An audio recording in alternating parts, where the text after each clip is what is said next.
Hai semua, selamat datang di channel Baca Saham. Pada video ini, kita akan membahas satu saham yang dulu harganya 3 ribuan, tapi sekarang hanya 1000-an saja. Tapi seperti biasa, semua pembahasan ini bukan rekomendasi dan hanya informasi. Ingat, kerugian kamu tanggung sendiri ya. Saat ini kita akan membahas saham Antam berdasarkan rekomendasi dari subscriber Baca Saham di YouTube. Nah, sekilas teman-teman bisa lihat tentang bisnis perusahaan ini. Antam merupakan perusahaan berbasis sumber daya alam yang terkemuka di Indonesia dengan kegiatan operasi yang terintegrasi dengan portofolio terdiversifikasi sejak tahun 1968. Kegiatan operasinya yaitu eksplorasi, penambangan, peleburan, pengolahan, pemurnian, dan lain sebagainya dalam bentuk nikel, segmen logam mulia, pemurnian, segmen bauksit, dan alumina. Sekilas teman-teman bisa melihat tentang komposisi penjualan perusahaan yang mana 66% berasal dari produk emas, perak, logam mulia, dan jasa pemurnian. Selain itu, ada juga produk dari ferronikel dan biji nikel sebanyak 29%. Nah, ini merupakan bisnis dari perusahaan Antam yang mana bisa dikatakan dari hulu ke hilir, baik itu produk nikel, emas, maupun bauksit. Yang mana untuk produk hulunya mereka melakukan penambangan sendiri, produk hilirnya mereka memproduksi dan mengolahnya di pabrik sendiri, dan produk hilirnya mereka memiliki produk yang telah berhasil diolah. Sekilas kita lihat tentang aktivitas operasi perusahaan. Ternyata Antam ini memiliki berbagai bisnis operasional yang tersebar di berbagai wilayah di Indonesia. Untuk detailnya teman-teman bisa baca pada tampilan berikut ini. Sekilas kita lihat tentang bisnis nikel dan bauksit. Ternyata pangsa pasarnya merupakan pangsa pasar ekspor. Untuk detail negaranya teman-teman bisa lihat pada tampilan berikut ini. Seperti Korea, Jepang, Amerika, dan lain sebagainya. Terkait untuk bisnis emas, sekitar 65% masih diserap oleh pasar lokal. Teman-teman bisa lihat untuk detail tampilannya seperti pada tampilan berikut ini. Dan hal itu tentu saja mengingat emas Antam merupakan salah satu produk yang paling populer di Indonesia khususnya untuk produk emas. Nah, kita lihat untuk aspek likuiditasnya. Hingga Q2 tahun 2023 bisa teman-teman lihat ini, likuiditas Antam tidak terlalu baik. Karena mayoritas hutang berasal dari hutang jangka pendek sebanyak 9,2 dan tidak bisa di-cover dengan saldo kasnya yang hanya berjumlah 6,5 saja. Tapi untuk rasio DER-nya masih bisa dikatakan cukup normal dengan angka 53%, yang berarti total hutangnya hanya 53% dari total modal yang mereka miliki. Terkait kinerja laba rugi Antam bisa dikatakan baik hingga Q2 tahun 2023. Penjualannya mengalami peningkatan dan laba usahanya juga masih mengalami peningkatan.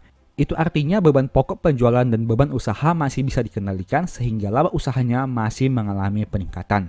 Tapi sayangnya, di sini ada beberapa biaya yang mempengaruhi laba perusahaan ini di tahun 2023, yaitu kerugian selisih kurs dan beban lain-lain. Nah, ternyata biaya non-operasional tersebut tidak terlalu berpengaruh terhadap pencapaian laba perusahaan karena laba Antam masih naik dari 1,5 menjadi 1,8 triliun rupiah. Hal itu karena penjualan yang bertambah dan beban operasional yang berkurang.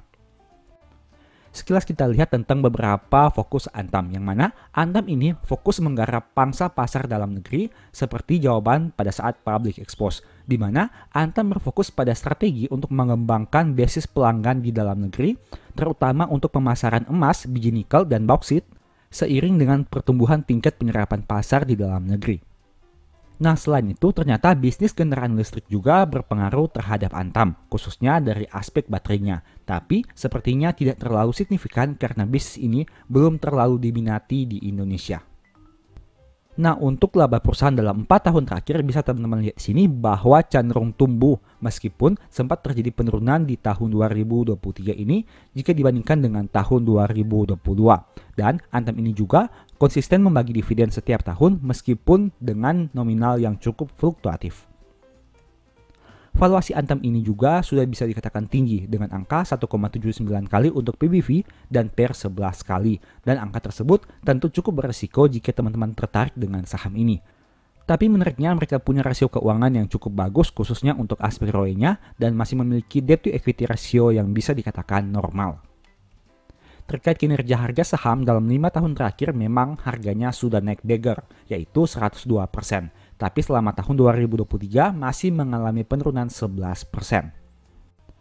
Antam ini juga menarik untuk dibeli di bulan September dari sisi probabilitas karena probabilitas kenaikannya adalah 0% alias dalam 5 tahun terakhir tidak pernah mengalami peningkatan. Tapi sebaliknya, di bulan Juli dalam 5 tahun terakhir probabilitasnya adalah 100%, artinya selalu mengalami peningkatan.